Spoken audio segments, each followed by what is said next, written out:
안녕하세요. 그녀의 북살롱 미셸입니다. 네, 오늘 함께 할 책은 강신주 선생님의 감정 수업이에요. 스피노자가 에티카라는 윤리학 책에서 정의한 48가지 인간의 감정을 이제 많이도 탐험을 했네요. 벌써 31번째고요. 오늘 살펴볼 우리의 감정은 당황입니다. 자, 부제목이 붙어 있어요. 멘붕과 우리에게 익숙한 용어네요. 즉 멘탈 붕괴와 함께 하는 두려움. 제목에서 엿볼 수 있는 건 우리 멘붕 올 때 그때 사실은 우리 안에 내재되어 있는 그 감정 속에 두려움이 깔려 있다는 것 같아요. 그리고 그것이 우리를 겉으로 표현되기에는 당황이라던가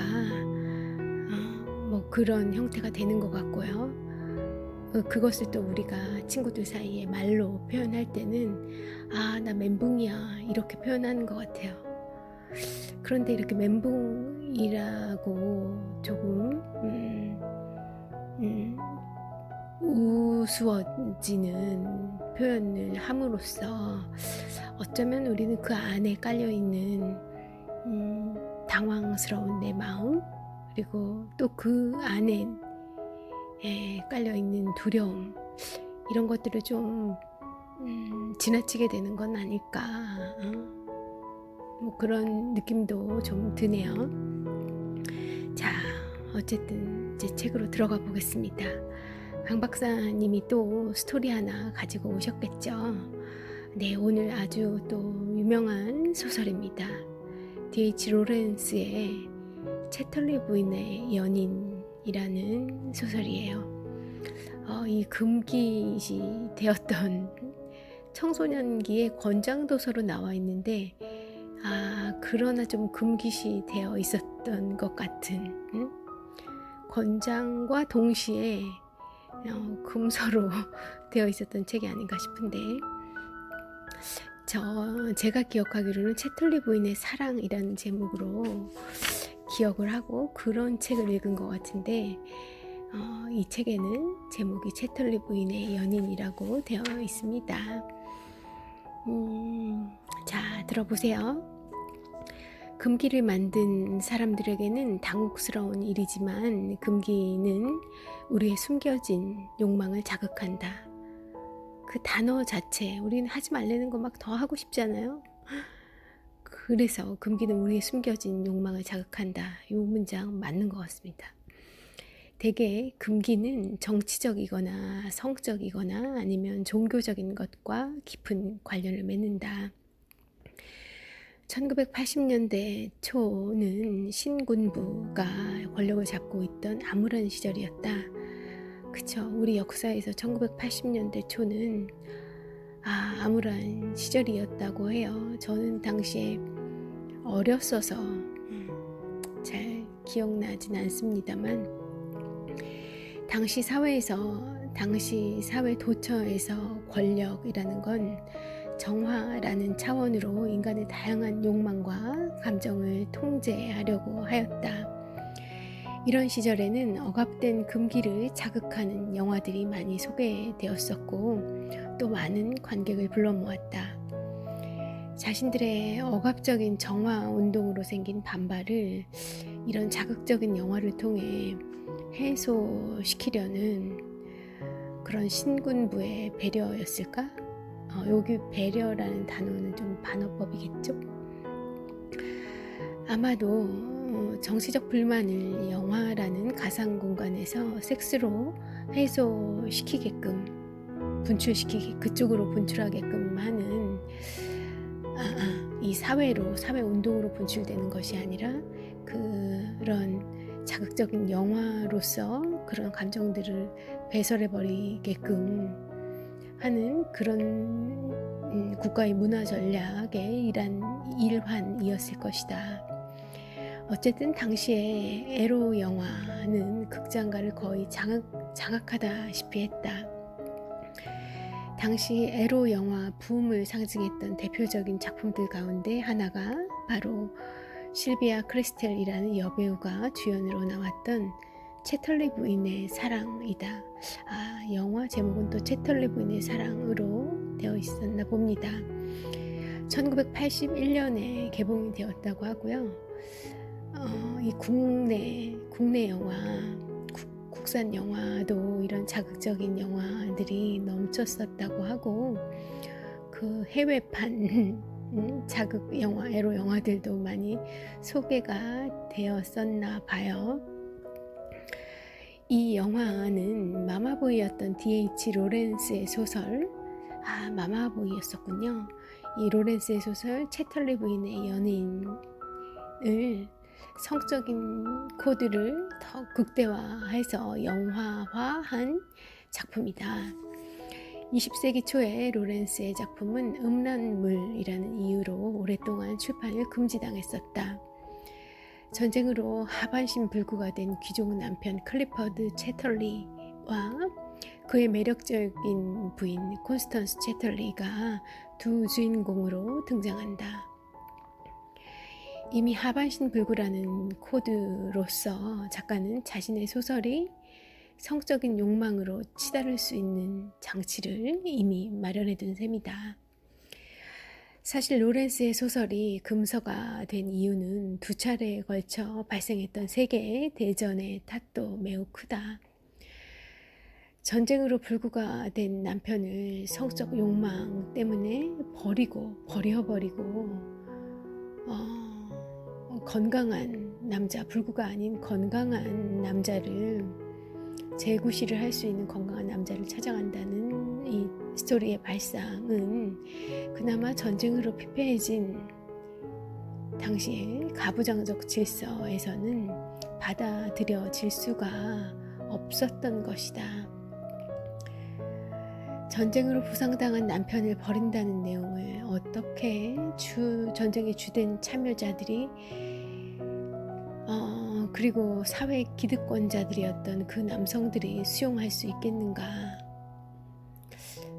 저는 어려서 읽었어서인지 모르지만 사실 이 배경 이런 것들은 저한텐 그냥 단지 배경이었어요. 전혀 감흥을 일으키지 않는 배경이고 그냥 이들의 러브 스토리만 딱 배경 속에서 더 도드라져서 다가왔었던 것 같은데 또 이런 의미가 있는 작품이었군요. 당시에는 이 남성 중심의 사회에서는 더더군다나 받아들여지기 어려웠을 수 있을 것 같고요. 그래서 금서로 낙인을 찍어버렸었나 봅니다. 그러니까 이 소설 속에서 코니라는 애칭으로 불리는 채털리 부인은 남편 클리퍼드 채털리 경을 배신해서는 안 된다는 것이죠. 그것은 부부 사이에 지켜야 할 의무이기에 앞서 애국의 차원이기도 했던 것입니다. 물론 처음에 이 코니는 측은한 남편과 잘 지내려고 노력해요. 그렇지만 어느 사이인가 그녀는 남편에게 점점 더 환멸을 느끼게 됩니다. 작가는 그녀의 환멸을 이렇게 묘사했어요. 들어보시죠. 그녀의 희생, 클리퍼드에 대한 그녀의 헌신이 무슨 소용이라는 말인가? 그녀는 결국 무엇을 위해 그렇게 애써 봉사하고 있는 것인가? 고작 허영에 찬 한 사람의 차가운 영혼, 즉 따뜻한 인간적 접촉이란 하나도 없고 성공의 암캐 여신에게 간절히 몸을 팔고 싶어하는 면에서는 비천한 유대인 못지않게 타락한 그런 영혼을 위한 것에 불과한 것 아닌가. 네, 소설 속에 이런 문장이 있었어요. 여기서 비천한 유대인 못지않게 타락한 당시에 유대인들에 대한 이미지가 유대인들에 대한 그들의 인식이 이랬었군요. 성공의 암캐 여신에게 간절히 몸을 팔고 싶어하는 그런 인식들이 결국은 세계에 대전을 불러일으켰었던 것 같습니다. 자, 다시 이 내용으로 돌아와서 이렇게 환멸이 깊어 갈수록 코니는 진정한 사랑, 정신적으로나 육체적으로도 이 정신적, 육체적으로 모두 통일되어 있는 그런 사랑을 꿈꾸게 되죠. 무의식적이나마 그녀는 남편 클리퍼드의 비뚤어짐, 그것이 결국은 그의 성불구에서 비롯된다는 것을 간파했던 것이다. 그래요. 성불구가 정상적이던 남자가 전쟁에 참전을 해서 성불구가 된 것을 온전하게 정상의 그 심리 상태로 남은 일생을 살아가기는 참으로 어려울 것 같아요. 정말 수행을 하고 인격적 수양을 엄청 하지 않고서는 어려운 일일 것 같습니다만, 어쨌든 이제 이 코니가 알게 된 겁니다. 이 남편은 계속 비뚤어져 가고, 그것은 그 육체, 불구자가 된 그 육체, 특히나 성불구의 결함을 가지고 있다는 것에서 기인한다는 것을 알게 된 것이고, 그것을 해결해 나갈, 해소시킬 방법이 참 아득하게 느껴지지 않았을까요? 바로 이럴 때 자신의 집에 고용된 사냥터 지키는 사람인가 봐요. 사냥할 수 있게끔 사냥 그런 그 환경도 만들어주고 같이 사냥도 도와주고, 뭐 이런 멜러즈라는 인물, 고용인이죠가 코니의 눈에 포착됩니다. 코니는 적극적으로 멜러즈에게 접근을 해요. 처음에는 남편에 대한 환멸을 잊기 위해서였지만 어느 사이인가 코니는 멜러즈라는 인물을 조금씩 사랑하게 된다. 당황스러운 쪽은 비극적인 부부 틈바구니에 끼어버린 이 멜러즈라는 인물이다. 당황. 우리가 지금 이 스피노자가 정의한 당황이라는 감정을 탐험해보고 있는 거예요. 근데 이 인물의 이 소설 채털리 부인의 연인에서 당황이라는 감정을 경험하게 되는 주체는 바로 이 사냥터지기 멜러즈라는 인물입니다. 그는 자신이 원하지 않았음에도 귀족 주인과 그 만화님이라는 그 거대한 고래 싸움의 사이에 끼게 된 불쌍한 새우 신세가 되어버린 거죠. 자, 그 관련된 소설의 한 부분 읽어드릴게요.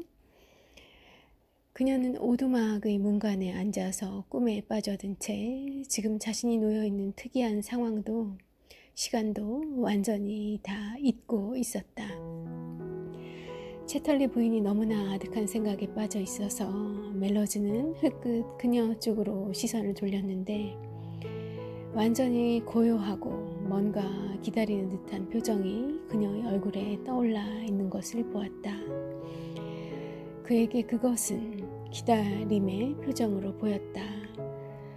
그러자 갑자기 그의 허리께 등뼈의 저 밑부리에서 엷은 불꽃에 살짝 피어오르면서 혓바닥을 날름거렸다. 그의 영혼은 신음소리를 내었다. 다시금 인간과 가깝게 접촉하는 것은 그에게 있어 거의 죽음이나 마찬가지로 끔찍하게 두렵고 싫은 일이었다. 그는 무엇보다도 어서 그녀가 자리를 떠나주었으면, 그래서 자기를 혼자 내버려 두었으면 하고 바랐다. 그녀가 지닌 의지, 여성적 의지, 그리고 현대 여성으로서의 고집스러움이 두려웠다. 그리고 무엇보다도 그는 자기 뜻대로 하는 그녀의 거리낌 없는 상류 계급적 무례함이 두려웠다. 왜냐하면 자신은 결국 일개의 고용인에 불과했기 때문이다. 멜러즈는 그녀가 거기 있는 것을 증오했다. 묘사가 되게 좋지 않습니까? 완벽한 묘사인 것 같아요. 멜로디가 그렇다고 해서 코니에게 매력을 느끼지 않았던 것은 아니다. 그의 허리깨 등뼈의 저 밑부리에서 엷은 불꽃이 살짝 피어오르면서 혓바닥을 날름거렸기 때문이다 라는 문장이 있었죠. 사실 그가 사냥터지기로 고독하게 살기로 결정했던 이유는 이미 다른 여자에게 심하게 상처를 받은 적이 있었기 때문이다. 그런데 다시 사랑에 대한 열망이 저 밑 성기를 요동치도록 만들고 있다. 더군다나 코니는 자기 주인의 부인 아닌가. 주인이 알면 자신이 자처한 고독한 삶은 여지없이 파괴될 것이다. 물론 그렇다고 해서 코니의 은밀한 유혹을 거부할 수도 없다. 코니도 충분히 멜로디의 삶을 흔들 수 있기 때문이다. 여자이기는 하나 코니는 안주인 아닌가. 그러나 뭐니뭐니 해도 가장 당혹스러운 것은 자신의 그 여자를 거들떠보지도 않겠다는 그런 다짐이, 맹세가 자신을 조롱이라도 하듯 무너져 내리고 있다는 자각이겠다. 자, 코니를 끌어안을 것인가, 코니를 거부할 것인가, 도대체 어찌해야 하는가. 불쌍한 멜로즈로서는 멘붕 상태에 빠질 수밖에 없는 일이다. 로렌스의 소설을 읽고 멜로즈의 감정 상태를 알았다면 이쯤 스피노자가 정의한 당황이라는 감정을 살펴보도록 할게요. 스피노자는 당황의 감정이 멜로즈의 온 몸을 감싸고 있다고 이야기했을 겁니다. 자, 그가 에티카에서 당황을 이렇게 정의해요. 당황이라는 감정은 인간을 무감각하게 만들거나 동요하게 만들어서 악을 피할 수 없도록 만드는 두려움이라고 정의된다 라고요. 자, 잘 보아야 해요. 이 당황이라는 감정은 두려움이다. 어떤 두려움이냐? 악을 피할 수 없을 정도로 만드는 큰 두려움이라는 거네요. 무감각하게 만들거나 너무 요동치게 만드는 거예요. 그러니까 당황을 하면 우리는 동요하는 경우가 일반적이죠. 그 경우는 우리가 당황스럽다 인식할 수 있어요. 그런데 아주 차갑게 내가 내리깔아지거나 무감각해지는 거예요. 그런 경우도 당황의 한 종류라는 거죠. 당황하고 있구나 라고 볼 수 있는 표식이라는 거예요. 그렇게 해서 악의 상태로 빠져버리게 만드는 그런 두려움이라는 겁니다. 당황의 두려움이 내재되어 있었다는 것도 조금 놀라운데, 그래서 결국은 악을 범하게끔 만든다는 것도 또 놀라운 통찰이에요. 그런 것 같아요. 쉽사리 막 마저 그랬었지 하고 동의가 훅훅 되지는 않는데요. 그래도 이렇게 곱씹어 보게 됩니다.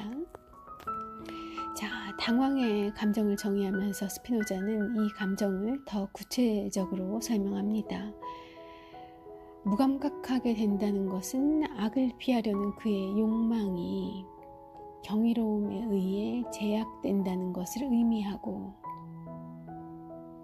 동요하게 된다는 것은 악을 피하려는 욕망이 다른 악을 고려하는 소심함에 의해 제약된다는 것을 의미한다고 말이다. 그러니까 동요함은 소심함에 의해서 내가 이 동요가 된다는 것이고, 무감각하게 된다는 것은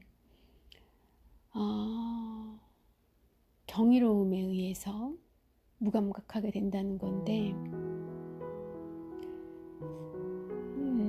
무감각함을 제어하는 그 경이로움은 악을 피할 수 있는 그 경이로움으로 읽혀지고요. 소심함은 악을 범하게 만들어버리는 그런 것 같습니다. 그러니까 당황하는 감정이 일었을 때 소심한 마음에 같이 찾아온다고 하면, 소심함으로 내가 그 당황한 감정을 표현하고 있다고 하면 그때는 조심해야겠네요.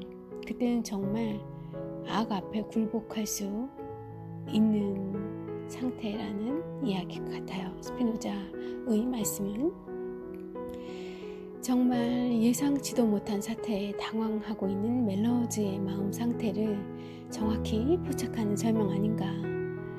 여자를 피하겠다는 욕망도 새롭게 꿈틀대는 욕망에 대한 놀라움으로 제약이 되니 멜로즈는 무감각해지게 된 것이다. 이해가 왔다리 갔다리 이해가 어렵다. 어쨌든 어찌하였든 이 멜로즈는 무감각을 경험하는 그런 당황의 상태에 빠지게 되었다는 강 박사님의 이야기고요. 동시에 여자를 피하겠다는 그의 멜로즈의 욕망은 만약에 그가 이 코니를 거부했을 때 발생하는 그 악, 자기에게 올 불이익, 내쫓김, 이런 것을 고려하지 않을 수 없으니 이 멀레즈는 한편으로는 무감각하지만 또 다른 한편으로는 동요할 수밖에 없었던 거죠. 한마디로 당황은 이러지도 저러지도 못하는 정신상태, 요즘 말로 멘붕 상태의 감정의 다름 아니다라는 겁니다. 동요와 무감각 사이를 왔다 갔다 하면서 어찌할지 모르는 상태인 것 같아요. 그렇지만 당황은 단순히 멘붕 상태에만 그치는 것이 아니라 자신과 상대방 그리고 미래에 대한 극심한 두려움을 수반하는 감정입니다. 자, 채털리 부인의 연인은 멜로즈가 느끼는 이런 당황이 전체 등장인물들을 물들이면서 전개되는 소설인데요. 멜로즈와의 사랑이 깊어질수록 코니도 멜로즈가 느끼던 그 당황의 감정을 겪게 됩니다. 당황이라는 감정이 코니에게로 전이가 돼요. 불구가 된 남편이라도 남편은 남편인 거잖아요. 이제 어찌해야 하는가 싶은 거죠. 남편에게 돌아갈 것인가, 아니면 멜로즈와 새로운 삶을 영위할 것인가. 멜로즈가 코니를 사랑하면서 당황의 감정을 나름 극복했던 것처럼 코니도 멜로즈와의 사랑을 통해 이런 당황의 감정에 대처해 나갑니다. 자, 그렇지만 이제 코니가 극복해내가고 있는 그 당황의 감정은 다음 순서, 이제 그녀의 남편 클리퍼드에게로 옮겨가요. 전이가 돼요. 아내에게 이혼하자는 요구를 듣고, 심지어 그녀가 사랑하는 애인이 다름 아닌 자신이 부리던 사냥터지기라는 사실을 알고 클리퍼드도 적잖이 당황의 늪에 빠져버립니다. 이렇게 당황이라는 감정이 로렌스의 소설 전체를 움직이는 엔진처럼 작동하고 있다는 것이 무척 신기하고요. 그렇지만 멜로즈, 코니, 그리고 남편 클리퍼드에게서 당황의 감정이 끝나는 것은 아닙니다. 최종적으로 그들이 느꼈던 당황은 이 채털리 부인의 연인, 이 소설을 읽는 독자에게도 고스란히 남겨지는 거죠. 책을 끝까지 읽은 독자만이 그것을 느끼게 될 테지만 말입니다. 라고 끝맺음을 하시고 있어요. 너무 오래전에 읽어서 저는 그 끝 결말 부분이 기억이 나지 않는데요. 시간이 되어서 또 이 책의 말미까지 쭉 이 당황이라는 우리 그 감정의 코드를 가지고 이 소설을 관통해서 쭉 따라가 보는 경험을 어느 여유로운 날에 좀 해보고 싶어지는 생각이 듭니다. 자, 이 데이비드 로렌스 작가에 대해서 소개를 좀 드리죠. 교사를 지냈던 어머니는 주정뱅이 광부 남편과의 불화로 인해 아들을 향해 남다른 애정을 쏟게 되어요. 그의 어머니는 이 로렌스에게 과한 애정을 쏟으셨군요. 로렌스의 소설 아들과 연인에는 그런 어머니의 집착으로 인해 연애가 꼬이곤 했었던 작가의 경험이 잘 나타나 있습니다. 어머니가 죽은 후에 로렌스는 노팅엄 대학교 시절 은사의 아내인 프리다와 이탈리아로 사랑의 도피를 떠납니다.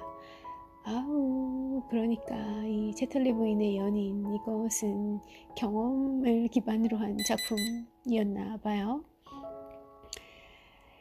1차 세계대전 전후로는 아내가 독일인이라는 이유로 박해를 받고 또 작품이 외설적이라는 비난을 받아 영국에 정착할 수가 없었다고 하고요. 이 채털리 부인의 연인 1928년도에 출간된 이 책은 피렌체에서 처음 출간되었다고 합니다. 독일, 영국 이런 데에서가 아니라 피렌체, 이태리의 피렌체에서 출간이 되었군요. 출간 당시 매우 큰 센세이션을 일으켰으나 출판 금지를 당해 해적판만 비싼 값에 유통되었다 하고요. 이 소설의 무삭제판이 처음으로 출간된 것은 미국 그로브 출판사가 법정 투쟁 끝에 합법적으로 출간한 1959년에 이르러서였다. 와, 59년도에 세상에. 채털리 부인의 그래도 그 미국의 그로브 출판사가 없었으면 이 책도 그냥 묻혀버릴 뻔했네요. 채털리 부인의 연인은 오랫동안 포르노라는 꼬리표를 달고 출간되었으나 돈을 숭배하는 현대 사회에 대한 작가의 신랄한 문명 비판을 담고 있다. 문명 사회는 제정신이 아니었다. 돈과 소위 사랑이라는 것에 사회는 아주 광적으로 집착하고 있었다. 그 중에서도 돈이 단연 우세한 광증이었다. 개인들은 각기 따로따로 미친 가운데 이 두 가지 방식, 즉 돈과 사랑으로 스스로를 주장하며 내세우고 있었다. 또한 작가 로렌스는 명예만 탐하는 남편에 대해 구토를 느끼는 코니를 통해 공허한 관념주의를 비판합니다. 네, 그런 부분들은 상당히 많았었던 것으로 기억이 돼요. 잘 드러나고 있는 문장 하나 읽어드리겠습니다. 그녀는 모든 것을 비유나 말로 바꿔버리는 그에게 화가 났다. 제비꽃은 준호의 눈꺼풀이니 아네모네는 능욕당하지 않은 신분이 하는 식이었다. 항상 그녀와 살아있는 삶 사이에 끼어드는 그런 말과 표현을 그녀는 얼마나 혐오하는지. 능욕을 범하는 것이 있다면 그건 바로 말과 표현이었다. 즉 살아있는 세상 만물로부터 생명의 수익을 모두 빨아 없애는 그 판에 박힌 말과 표현 구절들이었다. 네, 이런 구절들 때문에 문학사적으로도 굉장히 의미가 있는 문체나 이런 것들로만도 충분히 이 명작으로 기념이 될 만한 우뚝 서 있는 그런 로렌스의 작품이 아닌가 합니다. 자, 이 강 박사님의 어드바이스, 이 소설 당황이라는 감정에 대한 철학자의 어드바이스 읽어드리고 이제 저는 물러가려고 하고요. 보시죠. 단순히 후배나 선배라고 생각했는데 그에게 키스하고 싶은 욕망이 머리를 들 때가 있다. 혹은 사랑하는 사람이어서 결혼했지만 허니문에서 그와 섹스를 하는 것이 너무나 힘들고 끔찍하게 느껴지는 경우도 있다. 혹은 클럽에서 춤추는 사람들을 폄하했던 내 자신이 부득이하게 클럽에 들어갔는데 음악과 조명에 몸을 맡기는 그런 숨어있던 나의 낯선 모습을 발견하게 될 때도 있다.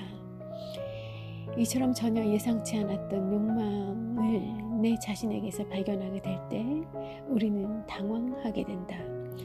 한마디로 나도 내가 누구인지 모르겠다는 느낌, 낯선 나를 조우하는 그 느낌, 혹은 나 자신을 믿지 못할 것 같다는 느낌이 바로 당황이라는 감정의 정체다. 네, 강 박사님이 이렇게 감정을 정의 내리고 있으신 거군요. 그러니까 당황의 감정은 락항의 표현을 빌리자면 이런 사람일 거야 라고 생각했던 나와 실제로 살아서 욕망하는 나, 그 둘 사이의 간극을 확인할 때 발생한다. 어쩌면 당황의 감정에 빠진 사람은 행운아라 할 수 있겠는데 당황의 감정을 통해 우리는 진정한 자신 혹은 자신의 맨 얼굴, 숨어있던 내 모습을 찾을 수 있을 테니 말이다. 그러니까 가면의 욕망과 맨 얼굴의 욕망이 우리 내면에서 격렬하게 충돌한다면 당황의 감정에 사로잡힌 것이 맞겠다. 당황에 빠질 때 걱정할 건 없다. 무조건 맨 얼굴의 욕망, 즉 내가 이런 사람이었나 하고 경이롭게 생각하는 그 욕망이 이길 수밖에 없기 때문이다. 이 강 박사님이라면 그럴 것 같아요. 물론 아주 여린 사람들은 맨 얼굴의 욕망을 거부할 수도 있다. 키스하고 싶은 욕망을 누르기 위해 후배나 선배에게 오히려 쌀쌀맞게 굴거나 그들을 보지 않으려고 할 수도 있고, 남편과의 섹스를 꺼리는 마음을 달래기 위해 술을 마신 채로 그의 섹스에 응할 수도 있다. 아니면 춤을 추려는 욕망을 부정하기 위해 뒤풀이 장소에는 가급적 가지 않거나 친구들과의 늦은 만남을 피할 수도 있다. 할 수 있을 때까지 자신에게 저항해보라. 맨 얼굴의 욕망을 부정하고 가면의 욕망을 추구하면 할수록 낯빛은 피폐해지고 삶은 무기력해질 테니까. 네, 그 일관된 강 박사님의 강신주주의죠. 이런 여린 사람들만, 언급하신 대로 아주 여린 사람들만 이 맨 얼굴의 욕망을 거부할 수 있는 것은 아니라는 생각이 또 한편으로는 들어요.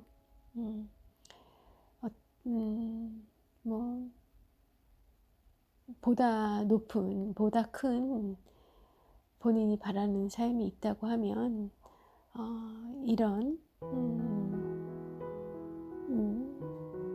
이 끌어오르는 이런 욕망도 때로는 자제시키면서 때로는 이렇게 회피하고 돌아가면서 또 지나가는 것도 인생을 사는 한 또 다른 그런 또 조금 다른 성숙하다고 표현하면 할 수도 있을 거고, 본인의 선택에 따라 그런 항상 또 그 일관된 선택을 할 수는 없을 거고요.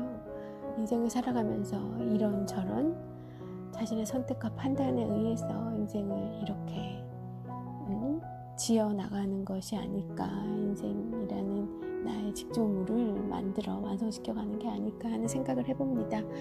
네, 오늘 날씨 조금 많이 흐리네요. 좋은 하루, 좋은 화요일 되시길 바랍니다. 내일 또 봬요.